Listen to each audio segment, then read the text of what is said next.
Hello everyone, welcome back to another video. I hope सब कुछ बढ़िया चल रहा हो आप सबकी ज़िंदगी में। एंड आज आपके सामने खड़ी है all new Tata Safari and all new Mahindra Scorpio N. मतलब कि यार जो नाम है ना स्कॉर्पियो एंड सफारी, जिसे कहते हैं ना भाई, फीलिंग है, इमोशन है इंडियन मार्केट में। तो दोनों ही रफ टफ कार। एंड खासकर जो पहले सफारी आती थी ना यार, मतलब क्या ही लगती थी। अभी वाली भी नो डाउट बहुत ही बढ़िया है, लैंड रोवर की चेसी पे आ चुकी है। बट जो रफ टफ वाली फीलिंग है ना, वो तो ना पुरानी सफारी में ही होती थी, सेम एज भाई स्कॉर्पियो क्लासिक। अब तो चलो स्कॉर्पियो क्लासिक तो भी आ ही रही है, बट ये नया प्रोडक्ट है महिंद्रा का विद न्यू ट्विन स्पीक logo, Mahindra Scorpio N. And आज की वीडियो में ना हम यही जानेंगे कि भाई इस सेगमेंट में आपको कौन सी कार क्या प्रोवाइड करती है। एंड वही बात है, पर्सन टू पर्सन है भाई, कौन सा बंदा कौन सी कार बाय करेगा। बट जैसे मैंने आपको बताया, दोनों के नाम ही देखो भाई, स्कॉर्पियो और सफारी, जिसे कहते हैं ना रुतबे वाली कार है। बंदे ना इनमें कंफ्यूज होते ही हैं, और दोनों ही भाई इंडियन कार। बट ये सब छोड़ते हैं, अब बाहर से ही हम स्टार्ट करें ना भाई, डायमेंशंस की बात करें, सब चीजों में ना आपकी स्कॉर्पियो एन आगे निकल जाती है। भले वो हाइट हो,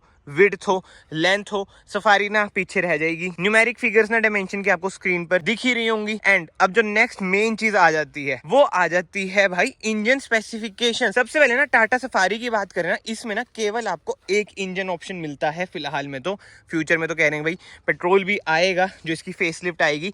इसमें ना आपको मिलता है फिएट का 2.0 डीजल इंजन, जो आपको प्रोवाइड करता है around 168 bhp with 350 Nm of torque. No doubt engine बहुत ही बढ़िया है, बहुत ही ज्यादा पावरफुल भी आपको लगेगा जब आप इसे चलाएंगे। बट अब बात करते हैं स्कॉर्पियो एन की। इसमें ना आपको पेट्रोल एंड डीजल दोनों ही इंजन ऑप्शन मिल जाते हैं। सबसे पहले हम डीजल की बात करें, डीजल में आपको मिलती है 173 bhp with 370 Nm of torque. But अगर आप ऑटोमेटिक में जाएंगे तो यही टॉर्क ना आपकी 400 Nm हो जाएगी। और इसमें आपको 4x4 का भी ऑप्शन मिलता है। ये आपके सामने ना 4x4 ही खड़ी है, 4 एक्सप्लोर जैसे महिंद्रा कहता है। बट अनफॉर्चुनेटली टाटा सफारी में यार 4x4 का ऑप्शन नहीं मिलता है, जो कि बहुत ही बड़ी डिसअपॉइंटमेंट मुझे पर्सनली लगती है कि भाई सफारी में ना कम से कम 4x4 तो देना ही चाहिए। एंड जो इसका पेट्रोल इंजन है ना, वो इतना ज़्यादा पावरफुल है ना, 200 bhp आपको प्रोवाइड करता है। बट पेट्रोल इंजन भाई सफारी में आपको नहीं मिलेगा। तो कहीं ना इंजन स्पेसिफिकेशन में ना महिंद्रा ना आगे निकल जाती है यार। इनके इंजन लाजवाब है, मुझे तो बहुत ही पसंद है, एम स्टेलियन, एम हॉक। अभी ना मैंने डायमेंशंस की बात करी थी, बट यस ग्राउंड क्लियरेंस मैंने नहीं बताई थी। तो सफारी की ग्राउंड क्लियरेंस है 205 mm, वेयर है स्कॉर्पियो एन की ना ग्राउंड क्लियरेंस है 187 mm। लगता है कि भाई स्कॉर्पियो थोड़ी ज्यादा छोटा है, बट वही बात है यार, ग्राउंड क्लियरेंस में ना ये आपकी आगे निकल जाएगी। बट ग्राउंड क्लियरेंस में तो चलो आगे निकल गई। बट अब जो मेजर पॉइंट आ जाता है भाई, ट्रू एसयूवी जो स्कॉर्पियो एन को बनाता है भाई, ये है rear wheel drive car. Whereas आपकी जो सफारी है वो है फ्रंट व्हील ड्राइव कार। मतलब कि यार रियल एसयूवी हम कह सकते हैं, सफारी नहीं है। बट जो टाटा क्लेम करती है ना, वो कहती है कि भाई हमारी तो फ्रंट व्हील ड्राइव कार इतनी पावरफुल है, आपको 4x4 की भी यूसेज नहीं होगी। तो कमेंट सेक्शन में बताना कि हाँ भाई टाटा सही क्लेम करती है। अगर आपके पास टाटा सफारी है तो कितना कुछ पावरफुल आपको लगती है। पर्सनली मुझे तो ये लगता है भाई, कहीं ना कैपेबिलिटीज ना स्कॉर्पियो एन की ज्यादा है। बट जो इसकी चेसी है, आपको बताइए लैंड रोवर की चेसी में बन रखी है car, and body on frame इसकी जैसी है। सो डायमेंशंस की बात होगी, इंजन स्पेसिफिकेशन की बात होगी। अब बात करते हैं हम फ्रंट से। सबसे पहले ना सफारी की फ्रंट लुक देखें ना, बहुत ही ज्यादा फ्यूचरिस्टिक लगती है, एस्थेटिक लगती है। एंड ना ये टॉप मॉडल नहीं खड़ा है भाई, ये है XT प्लस, XZ प्लस है भाई इसका टॉप मॉडल। बट हम माइंड में यही रखेंगे भाई कि क्या क्या टॉप मॉडल में आता है, उसी हिसाब से ना कंपैरिजन वीडियो बननी चाहिए। सो यस, फ्रंट से स्टार्ट करें ना, इधर आपको मिल जाता है टाटा का लोगो, क्रोम ग्रिल, इधर भी क्रोम का ट्रीटमेंट, इधर आपको मिल जाती है DRL with indicator. And headlight unit की बात करें, आपको ना प्रॉपर LED सेटअप नहीं मिलता है। टॉप मॉडल में भी ना आपको LED विद हेलोजन ही मिलेगा प्रोजेक्टर में। एंड इधर की साइड आपको मिल जाती है fog lights. And skid plate की बात करें, सिल्वर कलर की ना इसमें आपको स्किड प्लेट मिल जाती है। एंड भाई कोई भी फ्रंट पार्किंग सेंसर इसमें आपको ना नहीं मिलता है। मैं इसलिए बोल रहा हूँ क्योंकि ना स्कॉर्पियो एन में ना आपको फ्रंट पार्किंग सेंसर मिल जाते हैं with a front camera. 360 camera तो भाई ऑब्वियसली नहीं है स्कॉर्पियो एन में, XUV 700 में महिंद्रा ने प्रोवाइड कर रखा है। बट ये फ्रंट ग्रिल की बात करें, बहुत ही बढ़िया ग्रिल लगती है। बट यार जो इसकी लुक है ना, मतलब इतनी ऊंची लगती है ना ये कार, एक बार आप खुद ही देखो भाई, सही में बिग डैडी तो है ही भाई ये। एंड हेडलाइट यूनिट की बात करें, प्रोजेक्टर और रिफ्लेक्टर है, बट भाई टोटली LED सेटअप है। इधर आपको मैट्रिक्स इंडिकेटर भी मिल जाएंगे, इधर आपको DRL मिल जाएगी विद फॉग लाइट। इसमें भी ना कहीं यार स्कॉर्पियो तो आगे ही है, प्रॉपर ही LED सेटअप। इसमें भाई प्रॉपर LED सेटअप नहीं है, हेलोजन बल्ब भी इसमें है। अब हम चलते हैं भाई साइड में। साइड में ना सबसे पहले हम टायर साइज की बात करें ना, स्कॉर्पियो एन में ना आपको टॉप मॉडल में ना ऑटोमेटिक में तो 18 इंच के टायर साइज ही मिलेगा, बट मैनुअल में 17 इंच का टायर साइज मिलेगा। बट यार सफारी में ऐसा नहीं है। ये देख लो टॉप से एक नीचे वाला वेरिएंट है, बट टायर साइज आप देख सकते हैं 235R18 और मैनुअल है ये, ऑटोमेटिक में भी 18 ही मिलेगा। इसमें ना सफारी भाई कहीं ना आगे तो निकल जाती है। एंड अलॉय व्हील की डिजाइन की बात करें तो देखो बड़ा सब्जेक्टिव है। कमेंट सेक्शन में आप बताना आपको किसका डिजाइन ज्यादा अच्छा लगा है। थोड़े गंदे भी हो रखे हैं। ये है डायमंड कट, ये भाई बिल्कुल ही ग्रेश से हैं। मुझे तो ना ज्यादा बढ़िया ये लग रहे हैं, बट वही बात है पर्सन टू पर्सन भाई वेरी करेगा। अब हम चलते हैं ORVMs की साइड। बहुत ही ज्यादा ह्यूज ORVM। इधर आपको इंडिकेटर मिल जाएगा, इधर आपको अगेन इंडिकेटर मिल जाएगा। बट एक चीज आपने नोट करी, ये है ब्लैकआउट। जो ORVMs है ना अलग ही कॉन्ट्रास्ट प्रोवाइड कर रहे हैं। डोर हैंडल्स की बात करें, इधर आपको रिक्वेस्ट सेंसर मिल जाता है एंड क्रोम ट्रीटमेंट है। और डोर हैंडल्स तो ना आप देख रहे हो लगभग सेम ही है भाई। क्रोम का ट्रीटमेंट इधर भी ना पूरा नहीं है, केवल इधर एक स्ट्रिप सी है और रिक्वेस्ट सेंसर आपको इधर भी मिल जाएगा। टैंक कैपेसिटी की बात करें ना, इसमें आपको मिलता है 50 लीटर्स का टैंक, वेयर है स्कॉर्पियन में आपको मिलता है 57 लीटर्स का टैंक। बट यार कहीं ना इसकी एवरेज भी ज्यादा है। इसकी एवरेज 10-11 मैक्सिमम ये आपको देगी। वैसे तो ना यार जो चला रहा है वो ज्यादा अच्छे से बताएगा भाई इसकी कितनी एवरेज है। और इसकी तो यार 16-17 तो मैंने देखी, जैसे कि मेरे रिलेटिव्स के पास भी है ना ये कार, तो 16-17 तक तो ये दे देती है। तो ठीक है यार 50 लीटर्स ना मेरे ख्याल से इनफ है। इसमें 57 लीटर्स है। अब हम आ जाते हैं रियर में भाई। जो रियर लुक है, जो सफारी है ना भाई, बहुत ही आगे निकल जाती है यार स्कॉर्पियन से। एक बार आप स्कॉर्पियन की लुक चेक करो, एक बार आप सफारी की लुक चेक करो। खासकर जो इसकी टेल लाइट्स है ना भाई, ये स्मोकी बहुत ही बढ़िया लगती हैं। इधर आपको मिल जाएगा टाटा का लोगो, रिवर्स कैमरा, सफारी लिखा हुआ बड़ा। बट एक चीज जो मैंने नोट करी ना, इसमें ना आपको केवल 2 रिवर्स पार्किंग सेंसर मिलते हैं। वेयर स्कॉर्पियन में ना आपको 4 रिवर्स पार्किंग सेंसर मिल जाते हैं। Rear wiper and rear defogger आपको मिल जाएगा, इसमें भी आपको मिल जाएगा, बिल्कुल सेम है। बट जो बूट खुलती है ना, इसकी खुलती है भाई ऊपर की साइड। 7 सीटर आपकी सफारी है, 7 सीटर आपकी स्कॉर्पियो एन है। इसकी भी हम बूट ओपन कर लेते हैं, ये देख सकते हैं आप। अब जैसे कि ना दोनों 7 सीटर हैं, बट जो सफारी की सीट है ना भाई, ये बिल्कुल ही ऐसे डाउन हो जाएंगी, फ्लैट सरफेस हो जाएगा। बट यार जो स्कॉर्पियो एन की सीट्स है ना, वो एक बार ऐसे ऊपर की साइड फोल्ड ही होंगी, तो बूट स्पेस ना कहीं ना इसमें आपको कम मिलता है एज कम्पेयर टू सफारी। ये तो थोड़ा ड्रॉबैक है ही। बट जो सबसे मेजर ड्रॉबैक है ना, पीछे यानी कि थर्ड रो में ना, इसमें आपको AC वेंट्स मिल जाते हैं। बट स्कॉर्पियो एन में ना आपको भाई कोई भी AC वेंट्स नहीं मिलते, जो सबसे बड़ा एक कंट्रोवर्शियल पॉइंट हम कह सकते हैं भाई स्कॉर्पियो एन में है। फिलहाल तो ना बूट इसकी हम बंद कर दें, हैवी बूट।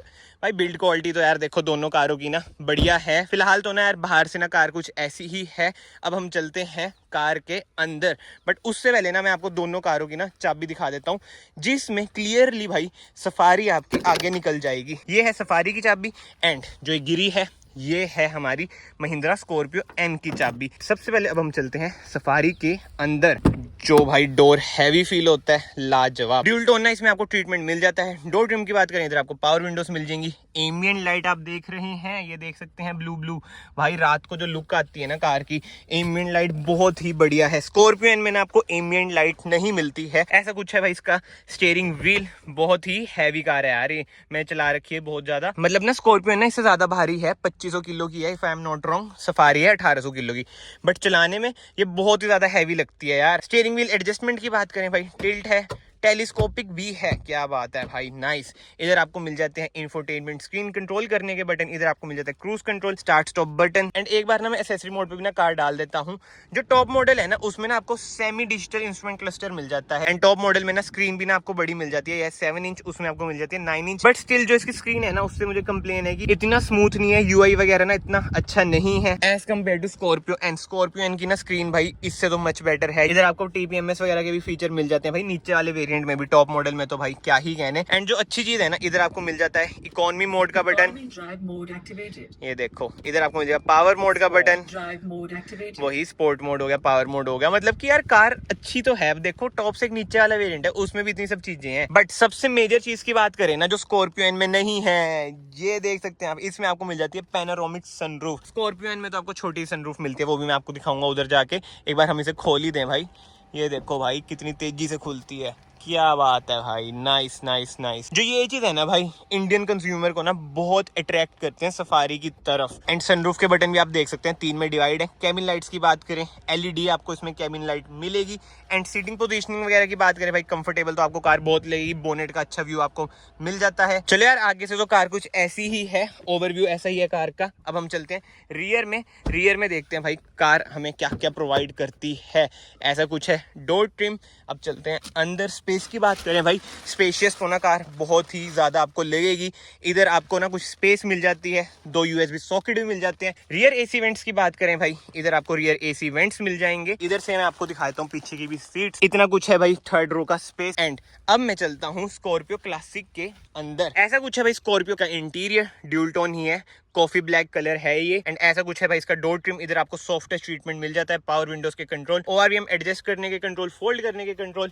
एंड हम कार के भाई अंदर बैठ जाते हैं। नो डाउट यार, जब से महिंद्रा ने लोगो चेंज करा है ना, फील तो इसमें भाई आ चुकी है। बहुत भाइयों का ना ये भी कहना है कि भाई टाटा भी लोगो चेंज कर लेना तो बातचीत ना उसमें बढ़ जाएगी कि ट्रक में भी यही लोगो आता है, प्रीमियम कार्स में भी यही लोगो आता है। महिंद्रा ने अच्छा काम करा है। अब स्टीयरिंग व्हील की बात हो ही रही है, सबसे पहले एडजस्टमेंट की बात करें, टिल्ट है, टेलीस्कोपिक नहीं है भाई। ऐसे कैसे यार, ये तो गलत चीज है यार। बट ठीक है, एक बार ना कार को स्टार्ट कर लेते हैं। ऐसा कुछ है भाई कार का इंस्ट्रूमेंट क्लस्टर, इसे भी मैं ना सेमी डिजिटल ही कहूंगा, क्योंकि जो बीच में MID है ना भाई, बहुत ही एस्थेटिक है। नेविगेशन तक का भी ना इसमें आपको ऑप्शन मिल जाता है। नो डाउट यार, महिंद्रा कहीं ना अभी तो टाटा से ना आगे चल रही है। बट जो मुझे पर्सनली लगता है ना, जब इनका फेस लिफ्ट आएगा ना, तब भाई टाटा ना महिंद्रा को भी पिछाड़ सकती है। बाकी तो जो आपके ओपिनियन है ना, कमेंट सेक्शन में जरूर बताना भाई, आपको क्या लगता है क्या नहीं। एंड जैसे मैंने आपको बताया 4x4, उसमें आपको 4x4 का ऑप्शन नहीं मिलता है। इंफोटेनमेंट स्क्रीन की बात करें, 7 इंच की ना इसमें आपको इंफोटेनमेंट स्क्रीन मिल जाएगी। जो डैशबोर्ड का लुक है यार, नो डाउट सफारी से कहीं ना कहीं तो आपको अच्छा लगेगा ही लगेगा। इधर आपको मिल जाता है automatic AC control, traction of करने का बटन, हिल डिसेंट कंट्रोल का बटन। आर्मरेस्ट की बात करें, ऐसा कुछ है आर्मरेस्ट। बट एक चीज जो स्कॉर्पियो एन में आपको नहीं मिलती ना, वो है पैनोरामिक सनरूफ। भाई इसकी सनरूफ आप देख लो, इतनी ही है। बट बात ना वही आ जाती है, महिंद्रा ने ना वो इस पैनोरामिक सनरूफ अपनी XUV 700 में दे रखी है। तो इस इंटीरियर से तो ना कार कुछ ऐसी ही है। तो कमेंट सेक्शन में जरूर बताना भाई, आपको ज्यादा बढ़िया कौन सी लगती है, कौन सी नहीं इंटीरियर से। एंड दोनों कारों को ना जितना भी मैंने चलाया, अब मैं आपको अपना पर्सनल ओपिनियन बताता हूँ भाई। नो डाउट स्कॉर्पियो है ना भारी है सफारी से, बट चलाने में ना यार सफारी ना आपको लगे यार कितनी भारी कार हम चला रहे हैं। वेयर स्कॉर्पियो है ना बहुत ही एफर्टलेसली चलती है यार। And Safari as compare to Scorpio थोड़ी सी आपको लेथार्जिक लगेगी। सो मेरे कहने का मतलब यही है कि मोर फन टू ड्राइव अगर आपको कार लेनी है तो नो डाउट स्कॉर्पियो एन है। बाकी तो यार कमेंट सेक्शन खुले हैं, आप बताना अगर आपका सफारी है और आपने स्कॉर्पियो एन भी चलाई है तो आपको क्या मेजर डिफरेंसेस लगे। जो मुझे लगा मैंने आपको बता दिया। अब ये पर्सन टू पर्सन भी वेरी कर सकता है। अब हम चलते हैं बैक साइड पे। नो डाउट यार स्कॉर्पियन का भी ना स्पेस भाई अच्छा है, बट जो मात खाती है ना थर्ड रो में खाती है यार। ना इसमें रियर AC वेंट्स हैं, इधर आप देख सकते हैं ब्लोअर तो भाई भूल जो आप इधर से कंट्रोल करेंगे। बट जो डैशबोर्ड का लुक आता है ना, नो डाउट बहुत ही ज्यादा प्रीमियम फील होती है आपको कार। सफारी से ज्यादा तो मुझे ये प्रीमियम फील होती है, एक वो लोगो की वजह से यार। लोगो ने क्या ही मैजिक करा है। एंड यस, एक और मेजर डिफरेंस, स्कॉर्पियो इनकी जो सेकंड रो की सीट्स है ना वो स्लाइड नहीं होती हैं, बट सफारी की ना स्लाइड हो जाती हैं। ये देखो, ये बहुत ही अच्छी चीज़ है भाई, ये तो होना ही चाहिए भाई कार में। अब ये आप मान लो आगे कर लो, ये तो थर्ड रो की तो स्पेस अपने आप ही थोड़ी बहुत इंक्रीज हो जाएगी ना। तो कहीं ना छोटी मोटी चीजें ना सफारी को ना ऊपर तो बना देती है। ऐसा नहीं है कि भाई स्कॉर्पियो एन ही हर चीज में आगे है। अब बात करते हैं भाई प्राइसिंग की। स्कॉर्पियो एन की ना प्राइसिंग स्टार्ट हो जाती है भाई, मैं आपको अप्रॉक्स बता रहा हूँ 12 लाख से लेके 24 लाख एक्स शोरूम में आपको बता रहा हूँ। ऑन रोड तो यार वो ये स्टेट टू स्टेट वेरी करता है, बट सफारी की ना प्राइसिंग स्टार्ट होती है 15.50 लाख से लेके अराउंड वही 24 लाख तक अप्रॉक्स। तो फिलहाल इस वीडियो को ना मैं यहीं पे कंक्लूड करता हूँ। तो इस कमेंट सेक्शन में ना जरूर बताना आप कौन सी कार बाय करेंगे, स्कॉर्पियो एन या फिर टाटा सफारी। एंड उसके साथ ना रीजन भी लिखना भाई कि क्यों सफारी अच्छी है, क्यों स्कॉर्पियो एन अच्छी है। एज ऑलवेज भाई मैं हर कमेंट पढ़ूंगा ताकि मुझे भी कुछ एक्स्ट्रा नॉलेज मिले। ये सब चीजें इसमें एक्स्ट्रा हैं। एंड अगर कुछ पॉइंट मिस हुए हैं तो आप वो भी कमेंट सेक्शन में लिख सकते हैं। बट यस, फिलहाल मैं इस वीडियो को फाइनली एंड करता हूँ। अगर आपको वीडियो पसंद आई है, वीडियो को लाइक जरूर करना, चैनल को सब्सक्राइब जरूर करना। मैं आप सबको मिलता हूँ नेक्स्ट वीडियो में। Till then bye bye, take care.